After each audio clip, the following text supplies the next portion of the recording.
Lil Baby just dissed NBA Youngboy on Twitter and trying to get his new weak-ass album to sell. But instead, this whole thing might just come bit Lil Baby in the ass. We all know he was trying to be back cool with YB lately, but YB wasn't going. And now, after he dissed him, it looks like this shit might really get deadly. Y'all remember when Lil Baby said, if somebody died, I'm gonna pick a side? And I ain't into like two rappers beefing. Like, don't mix me with it. Why? If somebody died, I'm gonna pick a side. Well, that statement just came back to bite him in the most embarrassing way possible, and now this whole situation is about to get real messy, real quick. See, Baby thought he could play both sides of the fence. First riding with Lil Durk when it was convenient, then trying to hop on NBA Youngboy's wave when Durk got locked up. But YB ain't having none of that fake energy, and what happened next exposed Baby as the biggest industry groupie we've seen in a minute. Stick around till the end because I'm about to break down how this whole mess started, why Baby's looking real goofy right now, and how one simple Instagram like just turned this from industry politics into something that could get deadly for real. Let's get into it. Now before we dive into this mess, let me paint the picture of how we got here, because this story goes way deeper than y'all think. Lil Baby and NBA Youngboy actually had a solid relationship back in the day. These two were collaborating, showing each other love, and everything was cool between the 4PF and the 4KT camps. They had mutual respect, similar come-ups from the South, and both were grinding their way to the top without major label politics getting in the way. But all that changed when King Von got killed by Lil Tim in November 2020. See, when Von got shot outside that Atlanta hookah lounge, it wasn't just some random street beef. This was connected to the ongoing war between NBA Youngboy's crew and Lil Durk's people. Von was Durk's right-hand man, his day one, his brother from another mother. When Tim pulled that trigger defending Quando Rondo, it sent shockwaves through the whole industry and forced everybody to choose a side. The backstory here is crucial, gang. Von had been going at Youngboy on social media for months, trying to get that viral moment by pressing YB's artists. The tension had been building since YB and Quando Rondo's friendship became public knowledge. Von saw an opportunity to make a statement when he spotted Quando at that hookah spot. But what was supposed to be a quick fade turned into something way more serious when Lil Tim stepped in to protect his homie. That night changed everything. Suddenly, the hip-hop industry wasn't just watching some Twitter beef, they were dealing with real street consequences, and that's exactly when Lil Baby made his choice crystal clear. Baby made his position known when he dropped Voice of the Heroes with Lil Durk in June 2021. This wasn't just some regular collaboration, this was a declaration of war disguised as an album. The cover art alone told the whole story, both of them rocking their gang sweaters, Durk in his OTF gear and Baby in his 4PF fit. Prosecutors probably framed that image because it made their job easier. But more importantly, it showed the streets exactly where Baby's loyalty stood. You can get like, and I ain't into like two rappers beefing. Like, I ain't into that. Like, I ain't like, don't mix me with it. Like, Why? if somebody died, I'm gonna pick a side. For real. If somebody died, I'm gonna pick a side. Other than that, don't mix me with that shit. That makes sense. Yeah. I get it.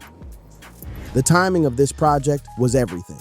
This dropped just months after they had tried to eliminate Quando Rondo in that Georgia shooting where over 100 shots were fired. The feds were already building their case, and here comes Baby and Durk with a joint album basically admitting to everything in their lyrics. On that project, Baby was right there co-signing Durk's threats against Quando Rondo and the whole NBA crew. They were talking about spinning on the ops, making references to shooting up Quando's Rolls Royce after that Angela Yee interview, where he explained the Von situation. Durk was spitting bars like, "That Rolls better be bulletproof, we gonna shoot at them stars," a direct reference to Quando's interview in that luxury truck. But Baby wasn't just a passive participant. He was adding his own energy to the threats, talking about riding through cities with switches on the Glocks, making it clear that 4PF was locked in with OTF for whatever came next. This was less than a year after Von's death, and Baby was all in with the revenge talk, showing he understood the assignment. The lyrics got even more specific when they brought Meek Mill into the mix. Meek was on there talking about spinning for Von and spinning for Shaw, making it clear this wasn't just rap music. This was a coordinated response to what happened in Atlanta. They were telling the world that Von's death wouldn't go unanswered, and Baby was co-signing every word. But here's where it gets real spicy. NBA Youngboy Youngboy wasn't just gonna sit back and let that slide. YB had been watching the whole industry turn against him, seeing rappers who used to show him love suddenly picking sides based on politics instead of principles. So when Voice of the Heroes dropped with all those threats, YB knew he had to respond. In response to that album, YB dropped his legendary diss track, I Hate Youngboy, and made sure to call out Lil Baby specifically. He said, Baby, he with him, 4PF, 4 poles firing, basically telling Baby that since he chose Dirk's side, he was now an enemy too. But YB didn't stop there. He went at Gucci Mane, calling him out for switching up. He dissed the whole Atlanta scene, letting them know that their fake love was noted and remembered. What made YB's response so powerful was that he wasn't just talking, he was backing it up with actions. DJ Academics reported that YB had turned down collaboration opportunities with Baby specifically because of this beef, showing that this wasn't just rap lyrics. This was real street politics affecting business decisions. Youngboy told me when Lil Baby hit him up for a feature, bro. And I remember he told me, he said, yo, Ack, I'm not doing music right now. And I remember saying, yo, Youngboy, if you don't can do a song with Lil Baby, nigga, because I gave him a whole list. I remember I sat in the car with him. I told him a whole list of niggas who he should do songs with. And I remember him telling me, he was like, yo, you know I can't do a song with him because, like, yo, so-and-so. He was telling me all type of beef, so I was like, oh, shit, I didn't know the beef was that deep. I'm like, all right, I get it. But I'm telling you the facts. The industry started choosing sides, and most of them went with Dirk because he had more connections and seemed like the safer bet. But YB didn't care about industry politics. He kept dropping music, kept building his fan base, and kept showing that he didn't need their approval to succeed. Now fast forward to 2024, and everything changed when Lil Durk got arrested on those federal murder-for-hire charges. The feds came with a 17-page indictment detailing how OTF was allegedly operating as a criminal enterprise, how they used credit cards to book flights for shooters, and how they coordinated the attempted murder of Quando Rondo in Los Angeles. Suddenly, Baby's main ally in this whole situation is looking at potentially never coming home. And that's when fans started noticing some real suspicious behavior from the 4PF camp. The streets have eyes, and social media makes everything visible.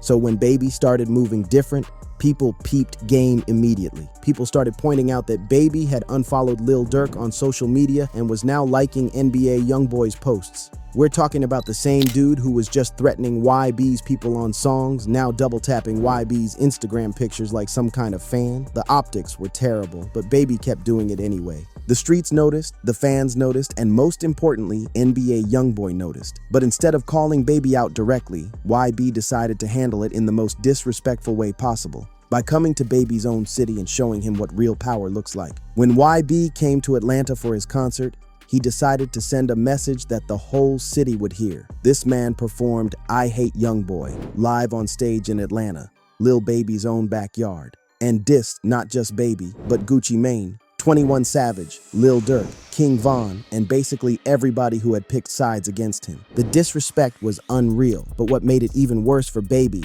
was the context. YB had just received some kind of recognition from Fulton County representatives before the show, with officials talking about honoring him on behalf of the great state of Georgia. The city of Atlanta had to put out a statement clarifying they weren't involved, but the damage was done. YB had official recognition in Baby's own city. Then YB got on that stage and went off. He performed that diss song with the same energy he brings to his biggest hits, and the crowd was eating it up.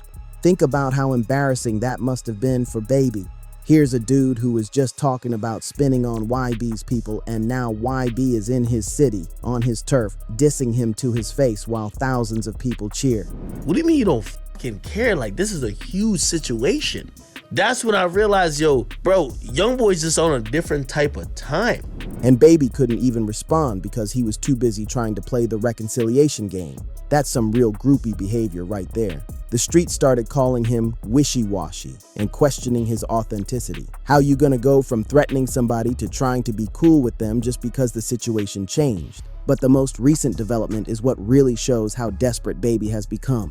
A troll page that's also an NBA Youngboy fan decided to mock Baby by posting that his new album, It's Only Me, outsold Youngboy's recent projects. The post was obvious bait. designed to get a reaction, and any smart person would just ignore it, but not Lil Baby. This man actually responded and said he outsold YB in one day with only 15,000 sales. Let me break down why this response was so stupid on multiple levels. First off, 15,000 sales in one day ain't nothing to brag about in 2024. That's actually pretty weak numbers for someone of Baby's supposed status. For context, YB regularly moves more units than that with his surprise drops, and he's doing it without major label promotion or industry support. Second, he's responding to obvious trolls, which shows he's in his feelings about the whole situation. Real players don't engage with fan pages and troll accounts. That's beneath someone who's supposed to be a top-tier artist. Third, he's basically admitting that he's paying attention to every little thing YB fans say about him, which is the definition of being pressed. When you're secure in your position, you don't need to defend yourself against random social media posts. Your favorite album? That boy gonna be able to talk whatever the fuck he talking about, cause you know I'm that thing, bitch. I'm gonna leave it at that. The response also showed that Baby is feeling the pressure from YB's recent success.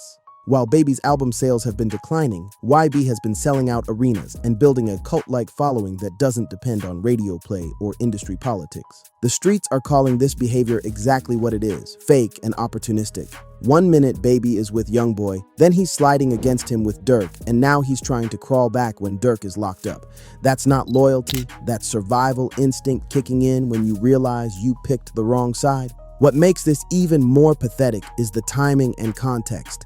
Baby is dealing with his own issues in Atlanta right now. The whole Young Thug situation has the city looking crazy, with interrogation tapes and snitching allegations flying around. Thug's RICO case exposed how the industry and the streets intersect in ways that make everybody vulnerable. Baby can't even speak up for his own city's biggest star because he knows it would expose more contradictions in his character. He's been quiet about Thug's situation, probably on advice from his lawyers, but that silence looks weak when you're supposed to be representing for your city. So instead of handling his business at home, he's online trying to get NBA Youngboy's attention like some kind of fan. The optics are terrible and the streets are taking notes. The reality is that NBA Youngboy is in a completely different league right now. While Baby is struggling with album sales and trying to stay relevant, YB is charging $900 for VIP tickets and selling them out. The demand for Youngboy is so high that established artists are begging to be openers on his tour. YB has shown that he doesn't need the industry's approval or fake friendships. When the whole industry blackballed him and chose Dirk's side, he kept grinding and built his own empire. He proved that talent and authenticity will always win over politics and connections. Now that he's clearly winning, all these same people who turned their backs on him want to come crawling back. But YB ain't stupid. He sees right through the fake love. He's been moving like he should, with caution and standards, not letting people back in just because they want to ride his wave. So where does this leave us? Youngboy is not a cloud chaser. He don't just go for who making the hottest music. Who he with, he'll make music with them all day. I've suggested, I won't mention names because I ain't trying to do all that. I've mentioned names. He said, Ak, who you want me to collab with? I mentioned names. He said, yo, Ak, I can't do that. I said, why? He said, yo, I'm cool with this nigga and that nigga is beefing with that nigga. Lil Baby has officially exposed himself as one of the biggest industry groupies we've ever seen. He went from threatening NBA Youngboy's people to liking his pictures to responding to his fans on social media. That's not the behavior of a street dude. That's the behavior of someone who's desperate for relevance and willing to embarrass himself to get it. The streets are saying that when Dirk comes home, if he comes home, he needs to cut off everybody who showed fake loyalty during his darkest hour. And Baby is definitely at the top of that list. You can't be talking about spinning on somebody's enemies one day, then liking their pictures the next day when the situation changes. This whole situation shows everything that's wrong with the music industry today. These rappers want to act like gang members when it's convenient for their image. But when real consequences come, they switch up faster than the weather. Baby wanted to be down with the street politics when it was helping his career, but now that it's getting too real, he wants to play the "it's just entertainment" card. But NBA Youngboy never treated this like entertainment. When he said he was cutting off fake people, he meant it. When he said he didn't need the industry, he proved it. And when he said he was going to remember who was real and who was fake, he's showing that right now. The beef might be about to get deadly, but not in the way people think. It's about to be deadly for Baby's reputation and credibility. In a game where authenticity is everything, Baby just showed his hand, and it's looking real weak right now. What do y'all think? Is Baby wrong for trying to switch sides, or is this just smart business? Let me know in the comments, and make sure you subscribe for more real talk about what's really happening in these streets. Until next time, stay solid, fam.